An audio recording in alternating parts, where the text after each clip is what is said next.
खूब मज़ा ले रहे हैं, क्या बात है। हेलो बच्चों, नमस्कार। मैं हूं कमेश कुमार और आप लोगों को स्वागत करता हूं सर्च टॉपर्स के इस परिवार में। तो बच्चों, आज मैं दो बातें शेयर करने वाला हूं। पहली तो ये कि जो बच्चे इस बार 10वीं के एग्ज़ाम दिया है उसके लिए मैं कुछ बताने जा रहा हूं, और दूसरी बात ये कि जो अब 10वीं में जाने वाले हैं, जो बच्चे 9वीं पास करके अब 10वीं में चले गए हैं और अब से 10वीं का पढ़ाई स्टार्ट करेंगे, तो थोड़ा मैं उसके लिए मैं बता दूं कि हमारा सर्च टॉपर्स का जो परिवार है वो आप लोगों के लिए बम्पर ऑफर लेकर के आ रही है अभी फ्री में। अब आप लोगों का नया सेशन जो है, जो न्यू सेशन है, वो आपको 1 मार्च से स्टार्ट हो जाएगा ऑनलाइन। और यहाँ से आपको हमारी जो पूरी टीचर टीम है, सब अनुभवी टीचर है और सब अपने अपने सब्जेक्ट का फैकल्टी है, तो आपको कोई, उम्मीद करता हूँ कोई डाउट नहीं होगा पढ़ाई करने में, थोड़ी सी भी समस्या नहीं आएगी, बेहतर तरीक़ा से समझाया जाएगा। और इस बार का यदि आप पलट के देखें तो इस बार हमारे टीचर ने जो भी एनालिसिस करवाया है या फिर जो भी वन शॉट जो क्लास दिया है उसमें से काफ़ी हद तक जो है वो मददगार साबित हुआ है 10वीं के बच्चों के लिए। ठीक है, तो जिन बच्चों को नया सेशन से पढ़ाई शुरू करना है तो हमारा चैनल पे आपको 1 मार्च से नया सेशन शुरू हो रहा है। ठीक है, तो आप लोग पढ़ाई शुरू कर सकते हैं। दूसरी बात ये कि जिन बच्चों ने 10वीं का एग्ज़ाम दे दिया है तो उन बच्चों को लगता है कि भाई अब हमें क्या किया जाए, अब हम क्या करें।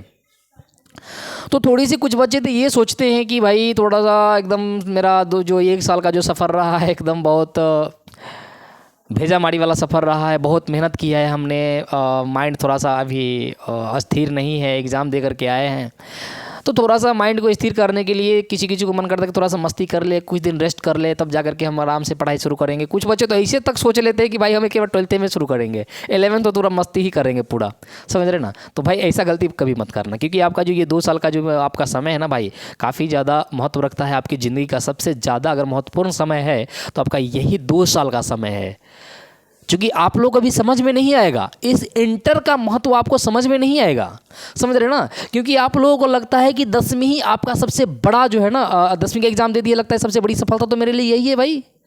अब तो मेरे लिए जो समय आ रहा है सब तो एंजॉय करने वाली समय है। बहुत बच्चों को ऐसा मेंटेलिटी बन जाता है कि 10वीं के एग्ज़ाम देने के बाद लगता है कि अब तो बस मस्ती ही मस्ती है। पर कुछ दिन तक मस्ती कर लीजिए, माइंड थोड़ा सा रिलैक्स हो जाएगा और जितना जल्दी हो सके आप इंटर की पढ़ाई में आप लग जाइए।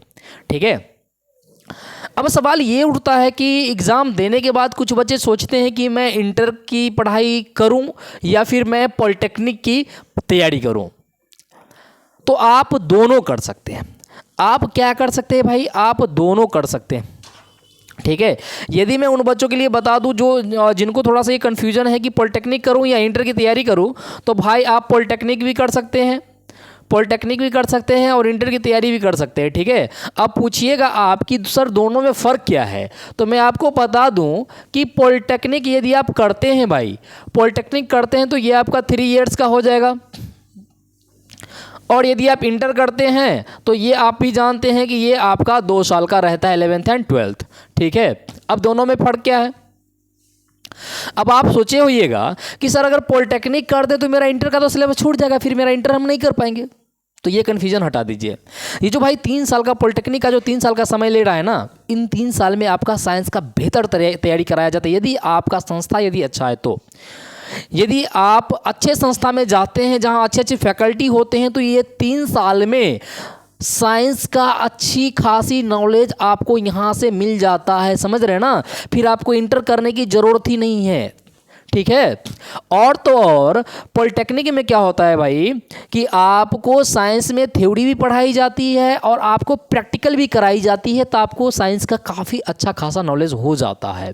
ठीक है ना, और पढ़ाई का मतलब ही होता है कि थ्योरी के साथ साथ प्रैक्टिकल होना बहुत ज़रूरी होता है, समझ रहे। यदि ज़िंदगी में आगे बढ़ना है तो कहीं भी अगर आप थ्योरी करते हैं तो कहीं ना कहीं ज़िंदगी में अगर उसका प्रैक्टिकली यूज करते हैं तब जाकर के उसका जो आपका ज्ञान है ना, वो कहीं ना कहीं आपका सत्य साबित होता है, समझ रहे हैं। बाकी थ्योरी पढ़ना कोई बड़ी बात नहीं है, लेकिन उसे अमल करना ये बहुत बड़ी बात होती है। तो मैं ये आपको सलाह दूंगा कि यदि आप कोई पॉलिटेक्निक के फील्ड में जाना चाह रहे हैं तो कोई दिक्कत नहीं है, आप जा सकते हैं, आपका वेलकम है। ठीक है, आपको अच्छा खासा नॉलेज मिलेगा। और नहीं जाना चाहते हैं तो आप इंटर की तैयारी अच्छे से करें। और इंटर की तैयारी करने में कुछ बच्चे ये थोड़ा सा है अपने आप में एक कन्फ्यूजन रहता है बच्चों के मन में कि सर इंटर में क्या लें, मैं आर्ट्स लूँ या साइंस लूँ। तो इस तरह के जो बच्चे हैं मैं उनके लिए सजेस्ट कर दूं कि भाई आप पहले नंबर तो पहले जो आप 10वीं तक के पढ़ाई की हो तो अपने आप का पहले टेस्ट ले लो, ठीक है, कि आप 10वीं में आपको कौन सा पेपर पढ़ाई करने में ज़्यादा दिलचस्पी होती थी। साइंस अगर आपको एटलीस्ट 10% भी यदि अच्छा लगता है तो आप साइंस ले लो। एटलीस्ट 10%, मैं ज़्यादा नहीं बोल रहा हूँ, कम से कम यदि 10% भी यदि आपको साइंस में दिलचस्पी था 10वीं के एग्ज़ाम में, 10वीं तक की पढ़ाई में, तो आप साइंस ही बैकग्राउंड रखो इंटर में। पर यदि साइंस बिल्कुल ही जीरो था तो भाई भूल कर भी साइंस मत लेना इंटर में। क्योंकि मैं बता दूं कि जिन बच्चों को अगर 10वीं का साइंस समझ में नहीं आ रहा है, क्योंकि जो कि सिर्फ इंट्रो है, 10वां में जो साइंस आपने पढ़ा हुआ है, तो आप लोग सोच रहे कि मैं 30 मार्क खानू भाई पूरा साइंस मेरे दिमाग पे, भाई वो इंट्रो है, समझ रहे ना।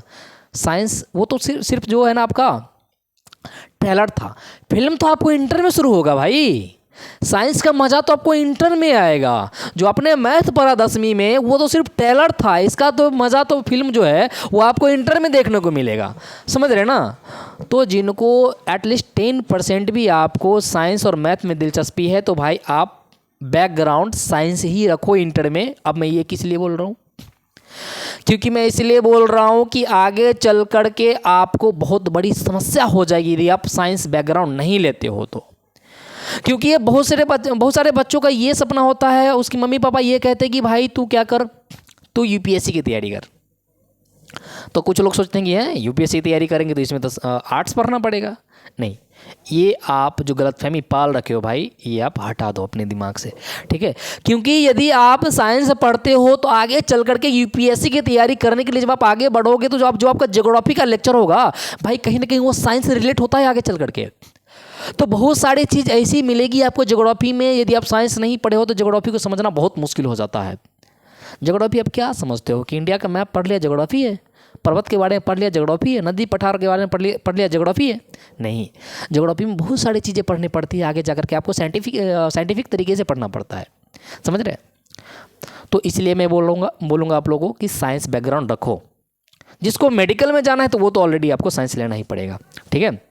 जिसको लग रहा है, मम्मी पापा कहते हैं जिसका बैकग्राउंड अच्छा है कि बेटा तो मेडिकल की तैयारी करो, डॉक्टर बनो, ठीक है, इंजीनियर बनो, तो उसके लिए तो भाई साइंस है ही। और जिसको 10वीं में साइंस एकदम जीरो था, साइंस पढ़ने से सिर दर्द हो रहा था, तो भाई एक बात फिर मैं सजेस्ट करूंगा कि भीड़ में मत भटकना कि मेरा दोस्त लोग साइंस ले रहा है, मैं आर्ट्स कैसे लूँगा। गांव समाज वाला कहे कैसा बच्चा है आर्ट्स से पढ़ रहा है। गलतफहमी में मत रहो, भीड़ में मत भटको, ठीक है। आपको अगर 10वां का साइंस नहीं समझ में आया तो भाई इंटर में मुझे लगता है कि आप पढ़ाई ही नहीं कर पाओगे साइंस के डर से, समझ रहे। तो थोड़ा सा अगर इंटर में अगर मतलब 10वीं में अगर आर्ट्स में दिलचस्पी है तो भाई आर्ट्स से ही आगे बढ़ो ना, क्या दिक्कत है, कम से कम पढ़ाई तो कर पाओगे। तो मैं यहाँ पे 2 चीज़ें बताया हूँ, ठीक है, मैं यहाँ पे 2 चीज़ें बताया हूँ बुआ, कि मैं यहाँ पे 2 चीज़ें बताया हूँ कि जिसको अगर एटलीस्ट 10% भी अगर आपको 10% भी यदि आपको साइंस में दिलचस्पी है तो भाई अपना बैकग्राउंड साइंस रखें, ठीक है। इससे फ़ायदा क्या है, इससे आपका जो थिंकिंग पावर है वो डेवलप होता है। थिंकिंग पावर आपका डेवलप होगा, फिर जाकर के आगे आपको कंपटीशन की तैयारी करना थोड़ा सा आसान हो जाता है, ठीक है। और आगे कंपटीशन में भी आपको जीके जीएस पढ़ना ही पड़ता है, तो क्या लगता है आपको साइंस आगे नहीं पढ़ना पड़ता है, ठीक है। तो जो 10% वाले होते हैं ना, तो कम से कम साइंस के बैकग्राउंड रखो और कंपटीशन में फ़ायदा मिल जाएगा। लेकिन जिसको 0% अगर साइंस नहीं समझ में आता है 10वां में, तो भाई मैं कहूँगा उसे आर्ट्स ले लो और भीड़ में मत भटको, ठीक है। क्योंकि आप भीड़ में चले जाओगे लेकिन आगे चल करके फिर साइंस समझ में नहीं आएगा तो पढ़ाई छोड़ दोगे फिर। तो आर्ट्स ले लो, एटलीस्ट पढ़ाई कर पाओगे, ठीक है। तो बस मैं इतना ही सजेस्ट करना चाहूँगा। और एक बात आप लोग ना भूलें कि एक तारीख से आप लोग का न्यू सेशन का जो बच्चा है उसके लिए हमारे यूट्यूब चैनल सर्च टॉपर्स पे आपका नया बैच स्टार्ट होने जा रहा है। ठीक है, तो आप लोग जुड़ना ना भूलें और कोशिश करें कि और बच्चों को भी शेयर करें और उसको भी बता दें कि हम लोग अभी फ्री में आप लोग को तैयारी करवा रहे हैं। और जो बच्चा जहाँ पढ़ रहे हैं, जिस संस्था में पढ़ रहे हैं, आप वहीं पढ़ें, कोई दिक्कत नहीं है। आपको अगर बेहतर करना है एग्जाम में, यदि आप टॉपर बनना चाहते हैं, तो एटलीस्ट क्या करें, एक संस्था आप ऑनलाइन से पकड़ लें जहां बेहतर तैयारी कराई जाती है। और जो आपके संस्था में जो कोचिंग होता है, स्कूल होता है, वहां जो चीज़ पढ़ाया जा रहा है वो हमारे चैनल पे ऑलरेडी पहले से पढ़ाया जा चुका होगा। तो आप उसे पहले से एक बार पढ़ लें और फिर जाके वहाँ पढ़ें, आपको बेहतर तरीका समझ में आएगा और फिर आप आगे टॉपर का सपना पूरा कर सकते हैं। ठीक है, तो चलिए सेशन को यहीं पर खत्म कर दें इस क्लास को। मिलते हैं एक छोटे से ब्रेक के बाद, तब तक के लिए धन्यवाद, नमस्कार।